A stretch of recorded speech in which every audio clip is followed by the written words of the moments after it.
Sa ngalan ng Ama at ng Anak at ng Espiritu Santo.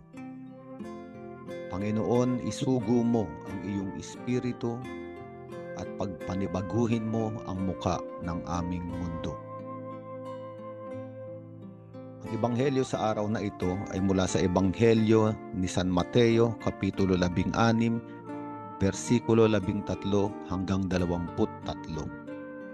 At makikita natin sa ebanghelyong ito ang isang tagpo kung saan isinama ni Jesucristo ang kanyang mga alagad sa Cesarea ng Filipos at tinanong niya kung sino ba ang anak ng tao. At sumagot sila ayon sa mga narinig nila mula sa ibang tao. Iba't ibang pangalan katulad ni Elias, ni Jeremias at iba pang propeta, o maging inakala ng marami na siya ay si Juan Bautista. Ngunit may pangalawang tanong si Jesucristo na tila ba ayaw niya ang sagot ng mga alagad niya ay nanggaling sa ibang tao. Kaya tinanong niya sila, ngunit para sa inyo, sino ako? At ito ay personal ng tanong na parang itinatanong sa ating lahat. Hindi kung ano yung narinig natin, natutunan natin sa ibang tao, kung hindi sa atin mismong mga sarili. Sino ba ang Panginoon? At dito ay binigyan ng inspirasyon si Pedro. At sinabi niya, ikaw ang Kristo, ang anak ng Diyos na buhay.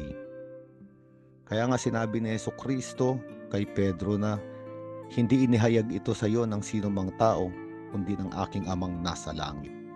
Ang ibig sabihin sa tagpong ito, si Pedro ay binigyang inspirasyon ng Diyos, ng kalangitan. Ang sagot na ito ay hindi galing sa kanya, kung hindi sa kalangitan. At ito ay mahalagang salita sa atin ngayon, mga kapatid, sapagkat nais ng Diyos na personal na gumalaw sa ating buhay upang maipakilala rin natin siya at maihayag na personal sa ibang tao. Hindi galing sa libro, hindi galing sa sinabi ng iba, kung hindi yung mga sarili nating karanasan sa kabutihan ng Diyos. Kaya nga yung mga sumunod na bersikulo ay mahalaga para sa simbahang Katolika, sapagkat sinabi rito, ikaw ay Pedro, at sa ibabaw ng batong ito ay itatayo ko ang aking simbahan, at ganoon din ay ibinigay sa kanya ang susi, na sa anuman ang ipagbawal sa langit ay ipagbabawal ni Pedro sa lupa, ay ipagbabawal din sa langit. At anuman ang ipahintulot niya, ipahintulot sa lupa, ay ipahintulot din sa langit. At ito ay mahalagang teksto patungkol sa pagiging Santo Papa ni Pedro, Supreme Pontiff. Pagkatapos nito, yung sumunod na tagpo ay inihayag naman ni Jesucristo kung ano yung mangyayari sa kanya pagtungo nila sa Jerusalem, na magdadana siya ng maraming hirap sa kamay ng mga puno ng bayan, mga punong pari at mga tagapagturo ng kautusan. Siya ay mamamatay, ngunit sa ikatlong araw siya ay mabubuhay. At dito ay dinala siya ni Pedro sa isang tabi at sinumulang pagalitan, kinausap, Panginoon, wag nawang itulot ng Diyos kailan may hindi iyan mangyayari. At dito ay malakas ang salita ni Jesus kay Pedro, umalis ka sa harapan ko, Satanas, hadlang ka sa aking landas. Ang iniisip mo'y hindi sa Diyos, kundi sa tao. At sa ebanghelyong ito, maaari nating bigyan diin yung katauhan ni Pedro. Sa isang tagpo, siya ay binigyang inspirasyon ng langit, binigyang inspirasyon ng Diyos, at para bang napakatatag ng kanyang pananampalataya. Kaya nga siya ang mangunguna, nasa kanya yung susi para sa simbahan. Ngunit sa isang tagpo naman, siya ay parang nabulagan, parang hindi niya naunawaan ang totoong misyon. Kaya nga hinadlangan niya si Jesus sa pagganap nito sa kalooban ng Ama. At makikita natin sa tagpong ito si Pedro bilang tao, sapagkat siya ay larawan nating lahat. Si Pedro sa isang pagkakataon ay malakas, ngunit sa isang pagkakataon ay mahina. At ito ang ating buhay. Hindi palagiang tayo ay malakas. Hindi palagian parang ang ating pananampalataya ay punong-puno ng buhay. Minsan ang ating pananampalataya ay nag-aandap-andap, humihina. Ngunit katulad ni Pedro, si Jesus ay sinasabi kay Pedro at sinasabi rin sa atin na sa gitna nitong ating mga kahinaan, doon nakikita ang lakas ng Panginoon. At ito rin ang sinabi ni Pablo, kung kailan ako mahina, doon ako malakas. Ibig sabihin, sa gitna ng kahinaan ng tao, ipinapakita ng Diyos ang kanyang lakas. Hindi natin sinasabi ang mga bagay na ito para luwalhatiin yung ating mga kahinaan, maging yung ating mga kasalanan. Sinasabi natin ito na kailangan natin tanggapin na hindi tayo perpekto, minsan tayo ay mahina. Kailangan natin tanggapin ito.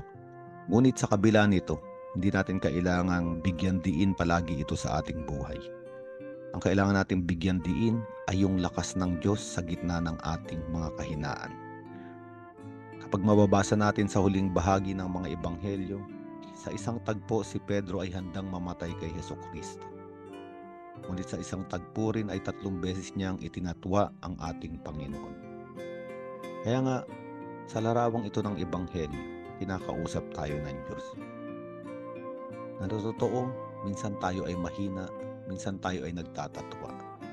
Ngunit ang mahalagang nangyari kay Pedro ay naniwala siya sa kapatawaran ng Diyos. Kaya ngayong araw na ito, maaari nating sabihin, hindi tayo malakas, hindi tayo perpekto. Minsan tayo ay nagkakamali, minsan tayo ay nangihina, minsan din tayo ay bumabagsak sa pagkakasala. Ngunit ang mahalaga ay hindi ang mga pangyayaring ito. Ang mahalaga ay kung paano tayo tumitingin kay Hesukristo at hindi sa ating sarili. Kaya nga isang beses si Pedro, nung nakita niyang si Hesukristo ay naglalakad sa ibabaw ng tubig, sabi niya, Panginoon, utusan mo ako na pumarian sa iyo. At nakapaglakad si Pedro sa ibabaw ng tubig.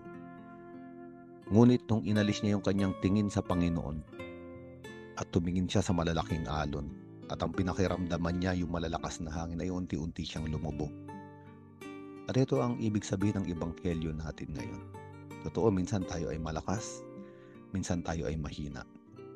Ngunit inaanyayahan tayo ng Panginoon na huwag tignan ang ating mga sarili, ang ating mga pagkakasala, ang ating mga kahinaan at pagkakamali. Inaanyayahan tayo ng Panginoon na tumingin sa Kanya. Abutin yung Kanyang kamay upang ating maranasan sa harapan ng ating mga kamalian, kahinaan at kasalanan ay nariyan ang Panginoon na nag-aalay ng Kanyang kapatawaran at pag-ibig. Sa ngalan ng Ama at ng Anak at ng Espiritu Santo.